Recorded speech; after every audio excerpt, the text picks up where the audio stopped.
Hey everyone, in this week's video I'm going to be doing my 1000 subscriber special and doing an ant room tour. I hope you all enjoy this video as it was a highly requested one. This is the shelf where I would be normally keeping all of my ant colonies, but because it's winter right now, I actually have all of my ant colonies in hibernation, so this footage was taken about a month ago. I'll be starting off with my test tube colonies and gradually getting to the more worker colonies, which actually have nests and are a bit more interesting.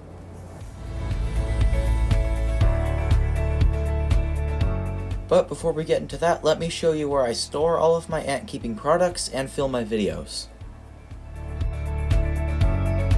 So here is where I keep the majority of my extra ant supplies as well as where I film my videos. You might recognize this countertop because right here is where I do almost all of my filming, and the rest of the space is used for lighting and extra camera angles. So now let's get into my supplies. So here I have all of my Ants Canada ports as well as like extra connectors and stoppers. I also have the majority of my cotton in here for new test tubes and blocking off nest entrances. In the second drawer here, I have some extra nests, like Ants Australia nests that are smaller. I also have extra test tubes in here that I cannot get the cotton out of, so if you guys could tell me how I can get the cotton out of this without scratching the test tube, that would be amazing. I also have extra Allen keys in here, as well as a bottle of Fluon, which also comes in handy. So next up here, I just have all of my tubing, size small and large, depending on the species and nests I have. And down here, I just have miscellaneous stuff like extra Ants Canada nests, as well as some sand and stuff for making my outworlds. And in here, I just have some extra outworlds, as well as some accessories for the outworlds. It just is handy to have them all in one place. Let's start off with my Phaidole colony. I'd say that this colony has around 15-20 workers, and it also has 3 queens. They seem to be doing good, at least in this video, which was taken a bit ago. They have a good pile of eggs, and they also have a few larvae. I know that this colony will be growing pretty big next year, so I'm planning on moving them into an Ants Australia nest, so stay tuned for that next year. Their test tube is also getting a little bit dirty, so I'm going to have to end up changing that soon, so I hopefully won't have to do that in the middle of winter. This year, I only caught one Tetramorium queen, but luckily she does have some brood like larvae and eggs, so hopefully she'll make it through the winter. Now, if she doesn't make it through the winter, then I will definitely be catching more of these queens next year and getting another colony going. But let's hope that she survives. Her water is starting to get a bit low, as you can see in the video, and also her cotton is starting to get a bit moldy. Next up, we have one of my Myrmica queens. Now, I don't know her species, but she's about 7 millimeters, has a red abdomen, a black gaster, and a black head. So if anyone can help me ID her, I would be very grateful. This queen has around 5 larvae and a few eggs.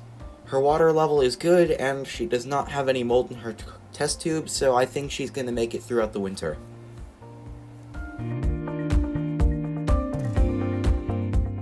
Next up, we have another one of my Myrmica queens.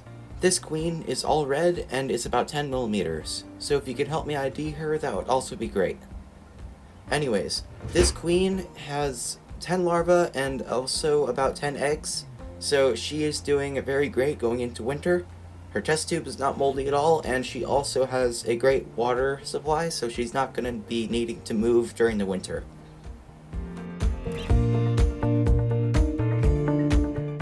Next up, we have my Lasius flavus colony, which is going into hibernation with about 5 or 6 workers. They have about 5 larvae, and they also have a few eggs. I'm not sure if these will survive in hibernation, or if I need to wait for them to hatch. So tell me in the comment section below. This colony's water supply is pretty good, and they also have non-moldy cotton, so I don't think I'm going to have to move this colony in the winter. This colony grew very slowly in their first year, but apparently, as you guys have said in the comment section, this is very normal. and that next year this colony will be having a big explosion, kind of like Camponotus. Speaking of Camponotus, next up we have my Camponotus castaneus colony. Now, recently, in one of my last videos, they moved into a Tar Heel Ants Fallen Fortress, which so far they really seem to be liking. After about 3 weeks, they still do not have a garbage site, and they take up about half the nest.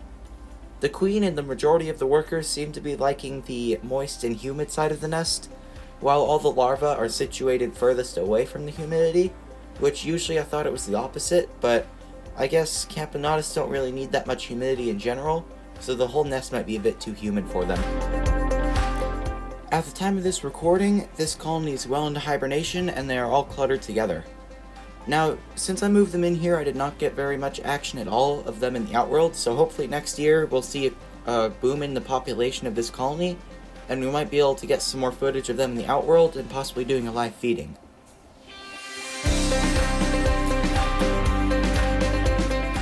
Next up, we have our Chromatogastr colony. Not much has changed with this colony, except now they're really not very active in their outworld anymore, and I put a new water feeder in their outworld just in case they run out of water during the winter. You can see in this footage here that there are only a few ants on the honey at one time now. That's just because they don't really need it too much since they're all in hibernation.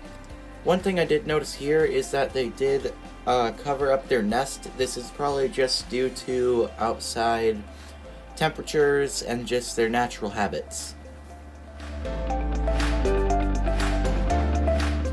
I do also have a test tube here that there are a few ants in at one time, just to drink some water in case I forget to water their nest sometime during the winter. So here is the colony. They all have situated themselves in one little spot throughout the nest. They take up about half of the nest, which is about perfect. The queen is somewhere in the middle of there. I haven't been able to see the queen since the move. There are still a few eggs, which I'm trying to focus on in this clip. Most of them are just under the workers, probably trying to keep them warm or something, but I might see them all get eaten or something during the winter, because this colony is definitely slowing down. I don't know if eggs hibernate with the colony in winter, at least with this species. They do have a bit of a garbage site now, which I'll keep an eye on. But really, other than that, that's about it for this colony. So let's talk about our Lasius niger colony now. This colony has grown a lot since last time I featured them on this channel. They had around 40 workers, now I'd say they have about 55 to 60. This colony doesn't seem to be slowing down yet, so I'm not going to be hibernating them quite as soon as the other ones. They do have a lot of eggs and larvae still, and they keep their pupa in this little chamber I'll show you in a bit. But the queen seems to be very healthy. She keeps laying eggs even though there's no heating cable attached. And also, something I didn't know about Lasius niger is that they actually do have repletes, or at least I think they do. Because if you look closely, some of the workers' gasters are very plump, which means that they're basically living food storages for the colony. Something interesting is that this colony dug out a little part in the dry side of their nest, and that's where they keep all their pupa. I'm not sure how many pupa are in there, but I know that I see at least a few constantly. In this footage here, you can see the queen is very healthy. Her gaster is way bigger than when I moved her in here, so that's a very good sign.